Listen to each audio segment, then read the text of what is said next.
The desert wind carried the scent of gunpowder and dust as Lieutenant Commander Jake crouched behind a crumbling concrete wall. His six-man SEAL team had been deployed to the mountains of eastern Afghanistan with a simple mission: capture or eliminate a high-value target known only as the Engineer.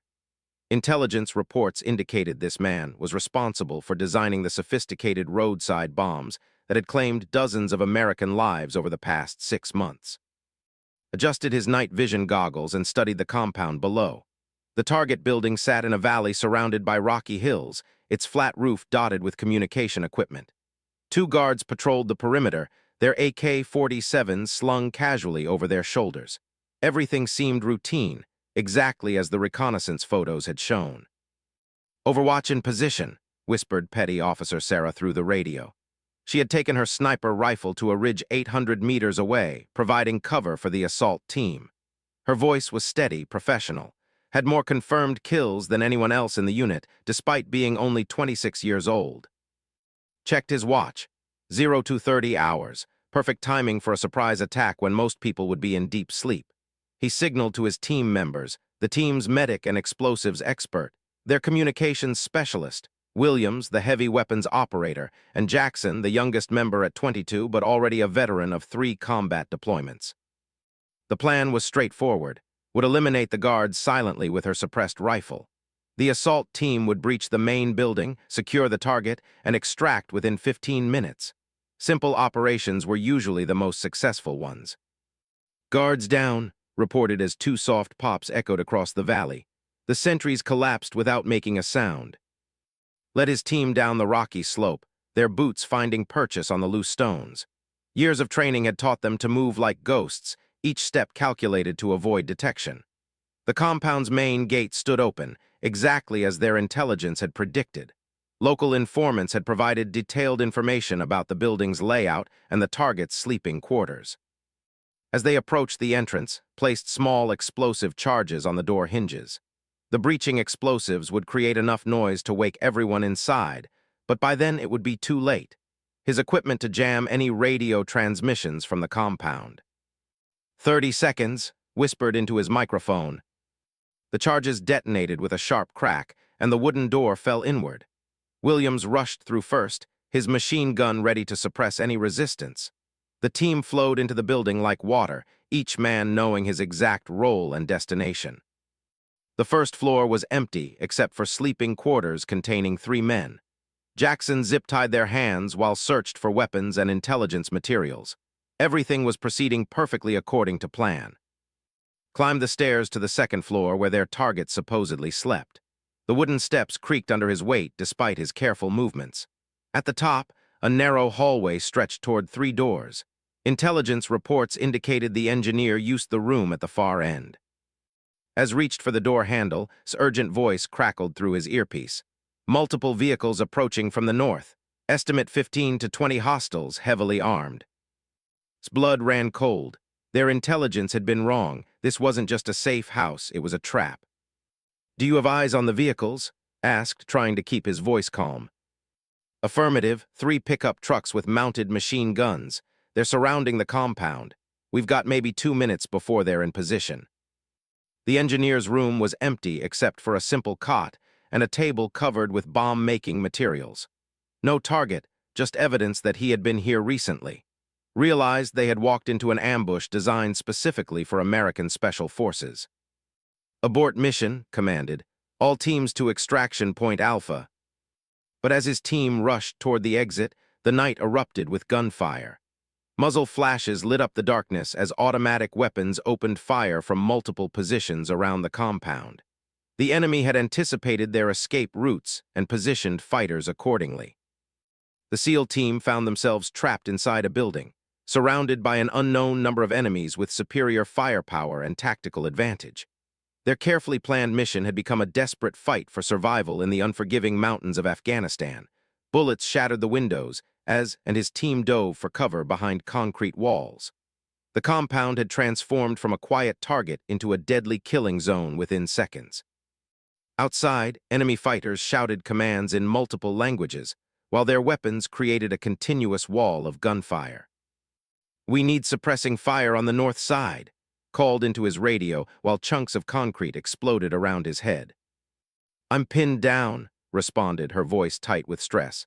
"They've got a machine gun team targeting my position. I can't move without exposing myself."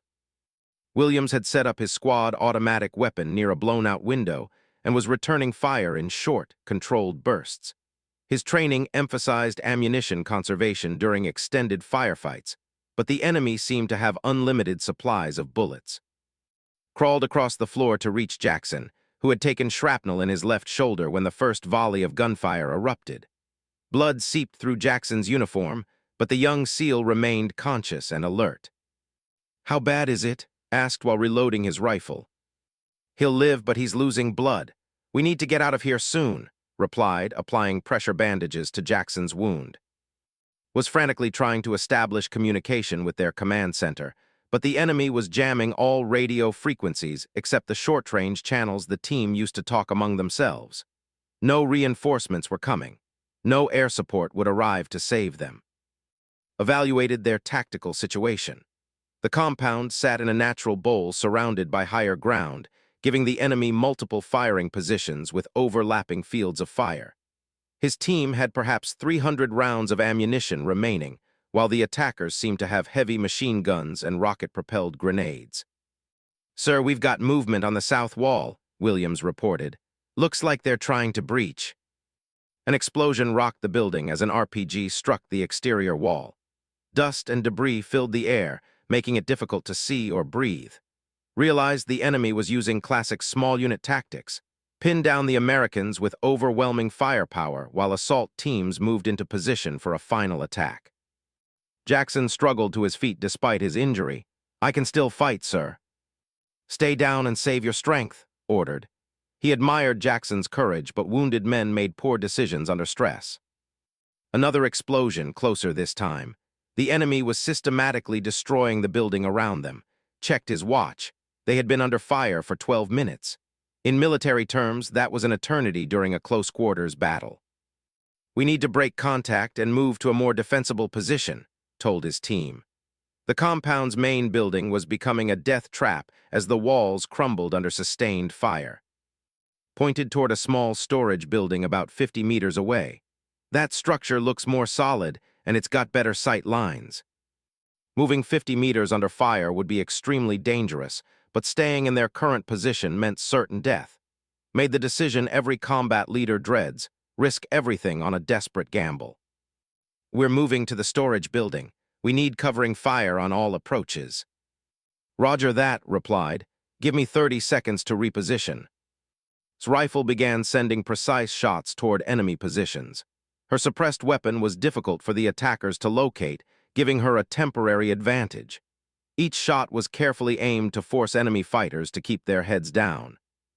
"Go, go, go," shouted. Williams provided covering fire while helped Jackson across the open ground. Grabbed their radio equipment and followed. Ran backwards, his rifle trained on the windows where muzzle flashes indicated enemy positions. They reached the storage building as bullets chewed up the ground around their feet. The structure was built from reinforced concrete and offered better protection than the main building. Small windows provided firing ports while thick walls would stop most small arms fire. "Reload and check your ammunition," ordered once everyone was inside. The count was worse than expected. Williams had 60 rounds remaining, and each had about 40. Jackson, despite his wound, still had nearly a full load since he hadn't been able to fight effectively. "That's not enough for an extended firefight," Williams observed. Knew Williams was right. They were outnumbered and running low on ammunition. The enemy controlled the high ground and had unlimited supplies. Worst of all, no one knew their exact location since radio communications were being jammed. "What's your ammunition status?" asked. 15 rounds remaining," she replied. "And they're getting closer to my position. I can hear them moving through the rocks." The situation was becoming hopeless. Had led special operations missions in Iraq, Afghanistan, and several classified locations around the world. He had never faced odds this overwhelming with so few options for escape or reinforcement. Outside, the enemy fighters were regrouping for what would probably be their final assault. could hear vehicle engines and shouted commands as more fighters arrived at the compound. Soon they would have enough manpower to attack from all directions simultaneously. "Sir," said quietly, "if we don't make it out, I want you to know it's been an honor serving with you." Looked at his team members. These men had followed him into countless dangerous situations, trusting his leadership and tactical decisions. Now his choices had led them into a trap that might cost all their lives. The attack began at dawn with a coordinated assault from 3 directions. Enemy fighters had spent the night positioning themselves around the storage building, turning it from a refuge into a surrounded fortress. Watched through a small window as muzzle flashes erupted from behind rocks and abandoned vehicles. "They're coming from everywhere," Williams reported, his machine gun chattering in response to targets on the eastern approach. Jackson had propped himself against a wall and was firing his rifle through a window despite his shoulder wound. Blood had soaked through his bandages, but the young SEAL refused to stop fighting. His face was pale, but his hands remained steady on his weapon. "Ammunition count," called out between bursts of gunfire. 20 rounds, replied. 30, said. 45, Williams responded while changing his machine gun barrel, which had overheated from continuous firing. Had 32 rounds remaining in his own weapon. Simple mathematics told him they had perhaps 5 more minutes before running completely out of ammunition. After that, the enemy would overrun their position and kill anyone still alive. "Report," spoke into his radio. "Silence. Respond." Still nothing. Either her radio had been damaged, or something had happened to their sniper. Without covering fire, the assault teams could move much closer to the building. Suddenly pointed toward the northern approach. "Sir, they've got an RPG team setting up behind that boulder." Could see 2 men assembling a rocket-propelled grenade launcher about 150 meters away. Once that weapon was operational, they could blast holes in the storage building's walls and allow infantry to assault through the openings. "Williams, can you hit them with the machine gun?" asked. "Negative, sir. Wrong angle and too much cover."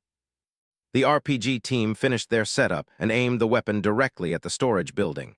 Realized this would probably be the shot that ended their resistance.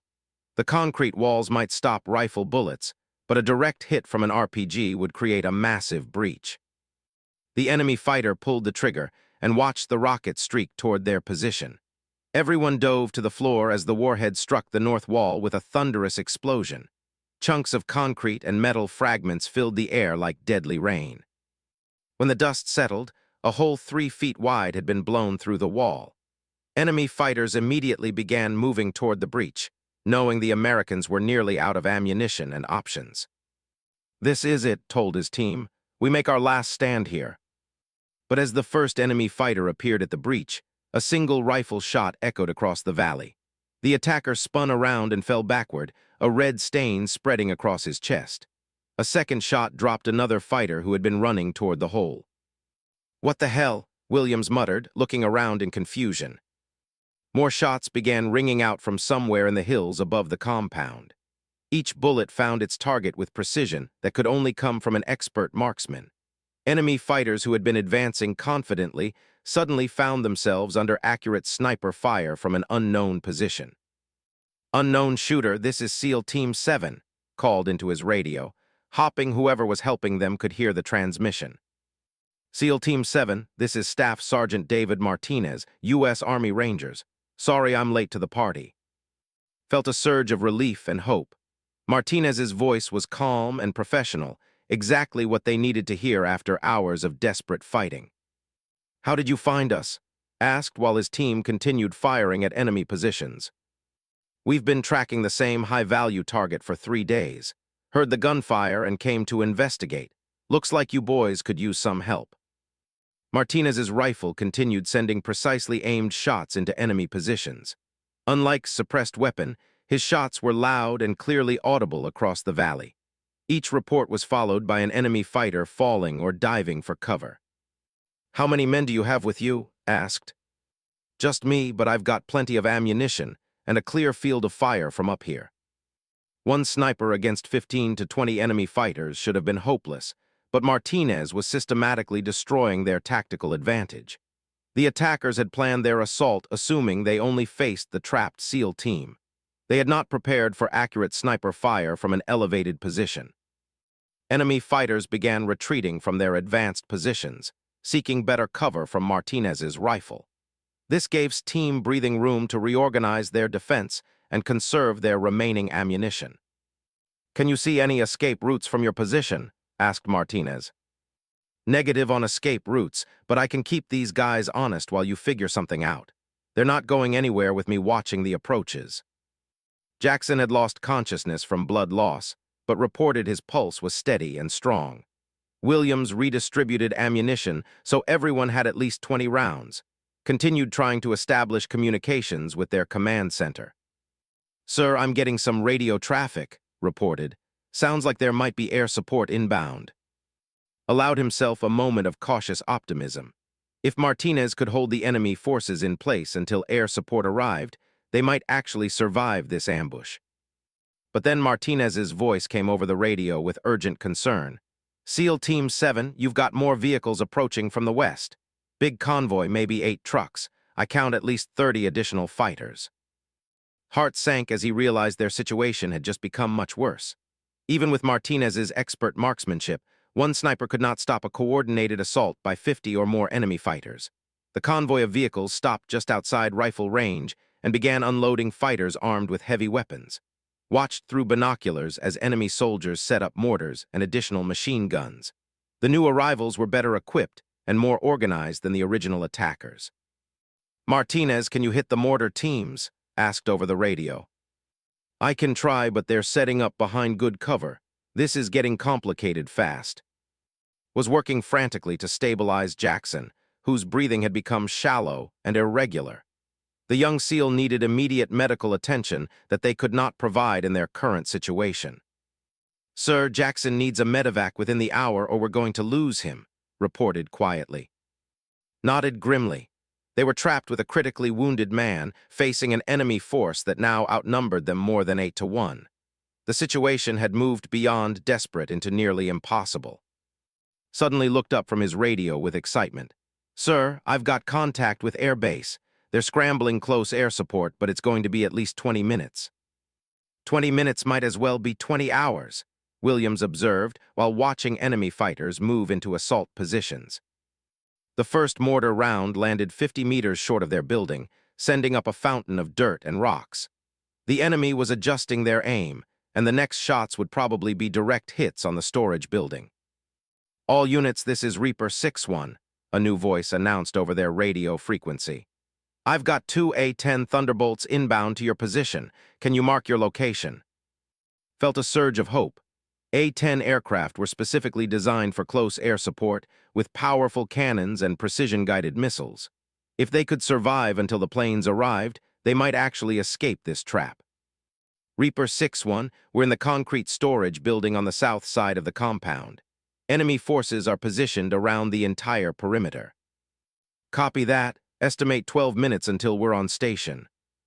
12 minutes. Looked at his team's remaining ammunition and Jackson's deteriorating condition. They needed a miracle to last that long against overwhelming enemy firepower. The second mortar round struck the building's roof, punching a hole through the concrete and filling the interior with dust and debris. Enemy fighters immediately began moving closer, knowing the Americans were being weakened by the indirect fire. Martinez's rifle continued firing from his position in the hills, but even his expert marksmanship could not stop 50 determined attackers. His shots forced them to move carefully, but they were still advancing steadily toward the storage building. "How's Jackson?" asked. "He's stable for now, but his pulse is getting weaker. We really need that medevac." Williams had positioned his machine gun to cover the hole blown in the north wall, but his ammunition was running dangerously low. Was firing single shots through a window, making each bullet count. Their defensive perimeter was shrinking as enemy forces closed in.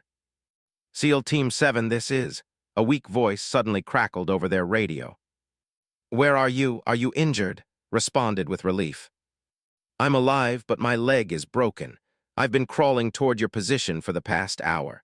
I can see enemy fighters moving through the rocks about 200 meters north of your building. Can you engage them with your rifle?"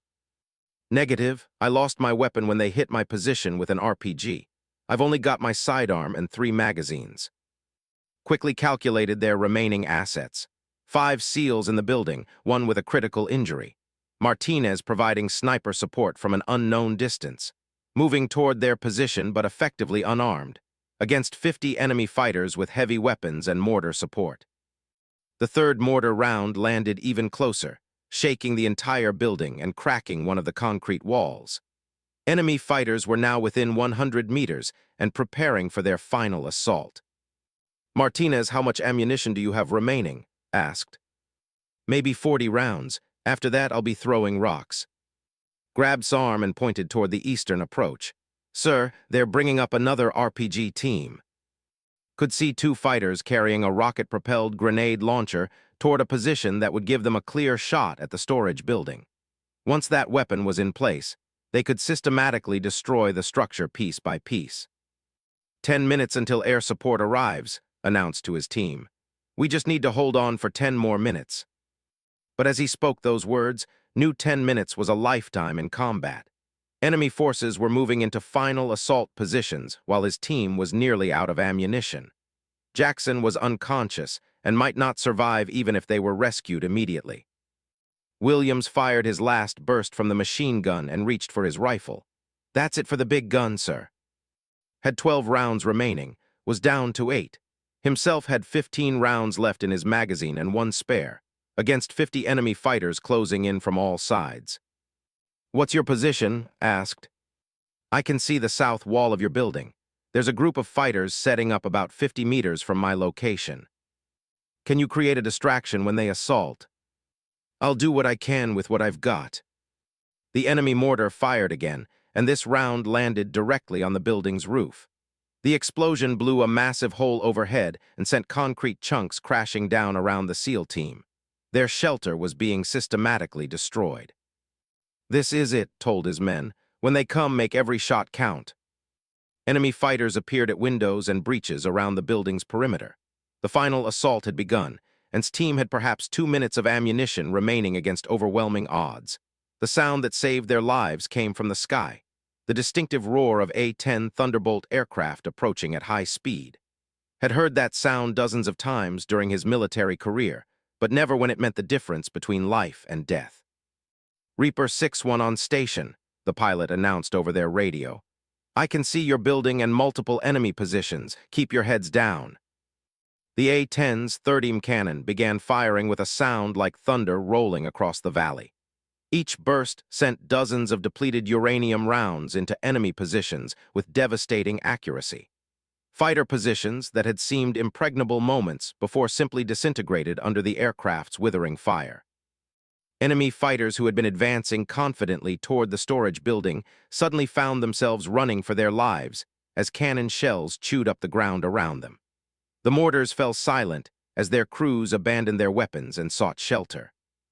"Beautiful shooting, Reaper 6-1, called over the radio while watching enemy fighters scatter in all directions. "Thanks, but this is just the opening act. My wingman is coming around for a second pass with missiles." The second appeared from the east, its pilot having identified the enemy vehicles parked outside the compound. Precision-guided missiles streaked down from the aircraft and turned the trucks into burning wreckage within seconds. Martinez's voice came over the radio with obvious relief. "SEAL Team 7, I count at least 15 enemy KIA from the airstrike. The rest are running for the hills." Allowed himself to breathe for the first time in hours. The immediate threat had been neutralized by the arrival of close air support, but Jackson still needed immediate medical attention. "Reaper 6-1, we have a critical casualty requiring immediate medevac," reported. "Copy that. We've got a medevac bird spinning up at ETA 15 minutes to your location." His voice crackled over their radio. "I can see the helicopter approaching from the south. The landing zone looks clear." Was working to stabilize Jackson for transport. The young SEAL had lost consciousness again, but his vital signs remained steady. With proper medical care, he would survive his injuries and return to duty. The A-60 Black Hawk helicopter touched down in a cloud of dust and debris, while the A-10s continued circling overhead to provide security. Medical personnel rushed toward the storage building with a stretcher and advanced life support equipment. "How is he?" the flight medic asked as they loaded Jackson onto the stretcher. "Gunshot wound to the left shoulder with significant blood loss. He's been unconscious for the past 20 minutes, but his pulse is steady." Helped carry Jackson to the helicopter while Williams and gathered their equipment and weapons. The mission had been a failure in terms of capturing their target, but all team members would survive to fight another day. Martinez appeared at the edge of the landing zone, his sniper rifle slung over his shoulder. He was a tall man with weathered features and the confident bearing of a professional soldier. "Good timing," told him as they shook hands. "I was tracking the same target you were after. Looks like he set up an elaborate trap for American Special Forces," Martinez replied. Limped toward the helicopter with assistance from. Her leg was clearly broken, but she had managed to crawl nearly 2 kilometers through enemy territory to rejoin her team. "Hell of a thing," she said too as medics helped her into the helicopter. "Hell of a team," replied.